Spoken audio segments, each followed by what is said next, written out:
En esos años, el secretario de Educación Pública fue José Vasconcelos, abogado y filósofo que se fijó como meta transformar la educación mexicana con un fuerte contenido nacional, manifestándose en diferentes corrientes artísticas como el muralismo. Fue una época de grandes reformas populares.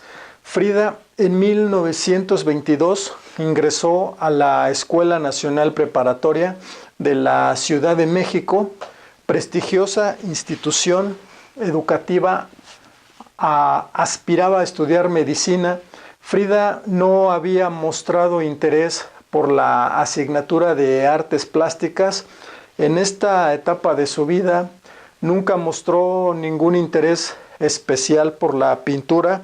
A comienzos de 1925 trabajó como aprendiz en el taller de grabado e imprenta de Fernando Fernández Domínguez, quien le enseñó a dibujar copiando grabados. El 17 de septiembre de 1925, mientras regresaba de la escuela, el autobús en el que viajaba sufrió un grave accidente cuando fue impactado por un tranvía. Su columna vertebral quedó fracturada en 3 partes, se fracturó 2 costillas, se fracturó la clavícula y una fractura múltiple de cadera. Su pierna derecha se fracturó en 11 partes, su pie derecho se dislocó. Se cuenta que un pasamanos la atravesó desde la cadera izquierda hasta salir por su vagina. Al respecto, Kahlo comentaba que habría sido esta la forma brutal en la que había perdido su nubilidad.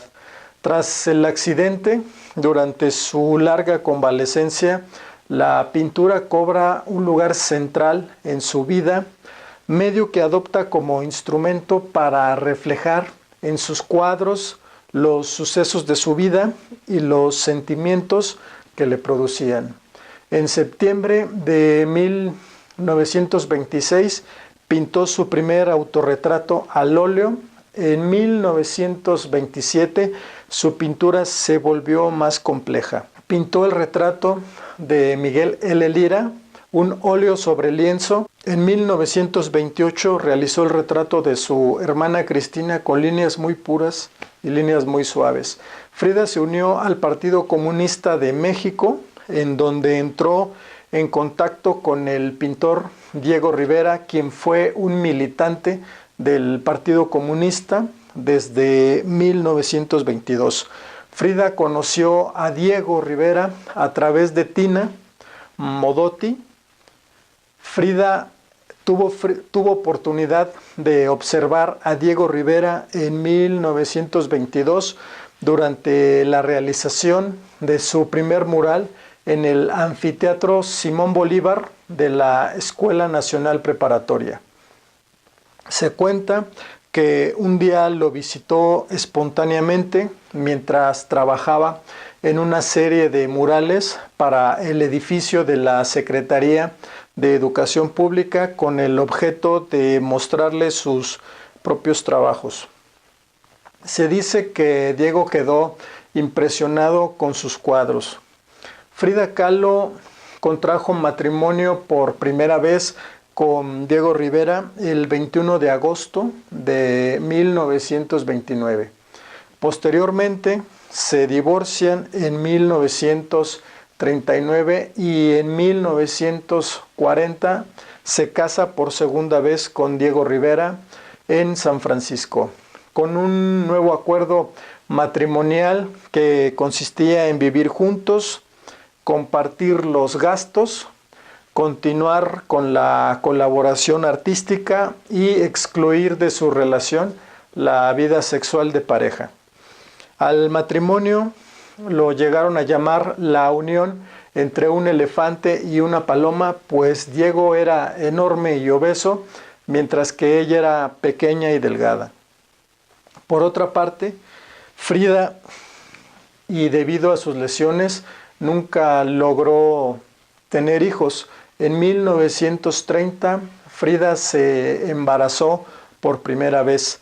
Sin embargo, debido a la posición anómala del feto y a las secuelas del accidente de 1925, el embarazo de 3 meses debió ser interrumpido, según decidió el médico Jesús Marín. El matrimonio de Frida y Diego siempre estuvo relacionado a la polémica, a la crítica de su época, a las conocidas aventuras de Diego con otras mujeres, incluso con Cristina, la hermana de Frida, así como de las propias infidelidades de Frida. Frida vestía trajes tradicionales mexicanos, consistentes en largos vestidos de colores y joyería exótica, atuendo con el que es conocida hasta la actualidad a través de su manera de vestir. La ropa para ella se convirtió en un medio para expresar sus sentimientos, sus dolores, sus sueños y sus ideas. Se piensa que el contacto con las vestimentas y la imagen de Tehuana influyeron en Kahlo, quien heredó el gusto por ellas gracias al origen indígena de su madre. Su peinado icónico, que siempre daba vida y mayor presencia a todo su vestuario, con una corona de trenzas que rodeaban la cabeza de Frida, las cuales siempre iban adornadas con listones de colores llamativos y ornamentadas con tocados de flores.